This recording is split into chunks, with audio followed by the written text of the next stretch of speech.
নমস্কার বন্ধুরা, আশা করছি তোমরা সকলেই খুব ভালো আছো ও সুস্থ আছো। যে যেখান থেকে আমার ব্লগটি দেখছো সকলকে অনেক অনেক স্বাগত জানাই সাথী ভিলেজ লাইফের একটি নতুন ব্লগে।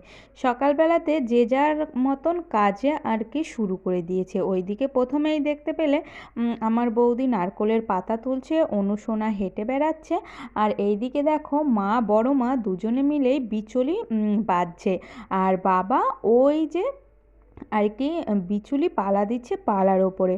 আসলে আমাদের চাষি বাড়ি এই একটা আর কি মজা বলতে পারেন, একটা ফসল যায় তো আরেকটা ফসল এসে হাজির হয়, কখনো আর কি ফসলের কমতি হয় না। মোটামুটি সমস্ত রকমেরই চাষ আমাদের একটু একটু করে করা হয়। তবে দুঃখের বিষয় এবার না আমাদের ধান হয়নি, পুরোটাই জলে আর কি ডুবে গিয়েছিল।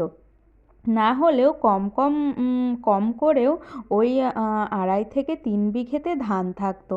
সে যাই হোক, কী আর করা যাবে। তো এই যে বাবা বিচুলি পালা দিচ্ছে, আর এই বিচুলিগুলো আনা হয়েছে আমার দিদি বাড়ি থেকে।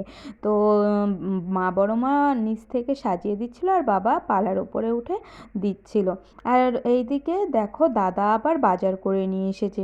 আজকের দুপুরের মেনুতে জমজমাটি আর কি ভুরি ভোজ আছে।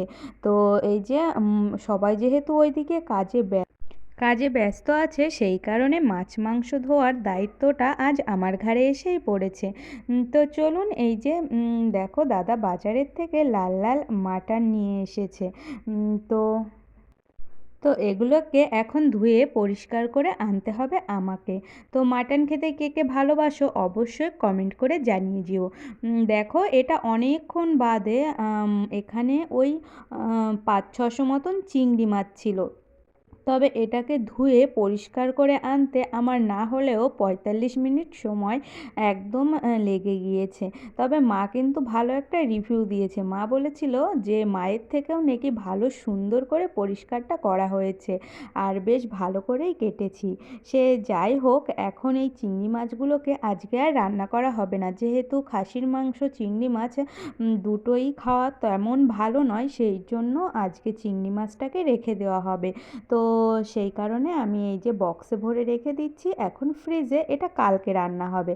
আর মা দেখো এখানে স্নান করে চলে এসেছে সব কাজ গুছিয়ে নিয়ে।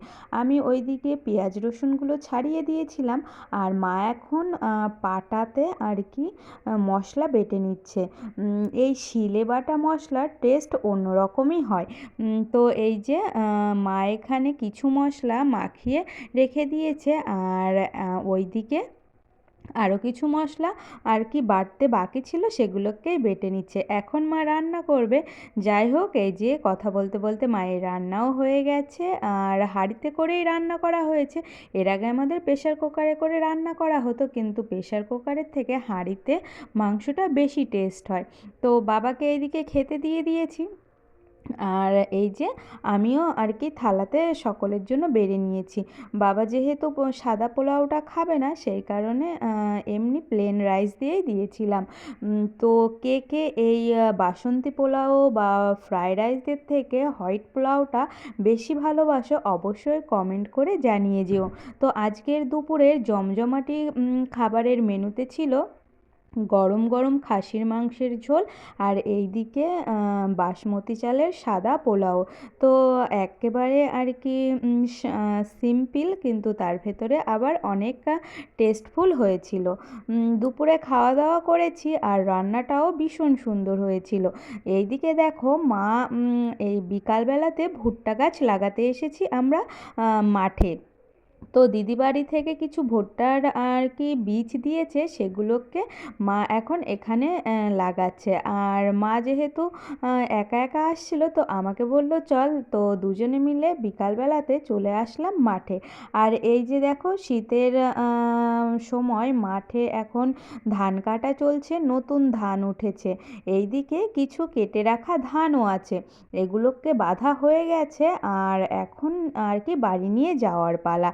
তবে এই সময়টাতে বৃষ্টির তেমন ভয় থাকে না, সেই কারণে চাষির একটু স্বস্তি। ওই তাড়াহুড়ো করে ধানটাকে নিতে হয় না।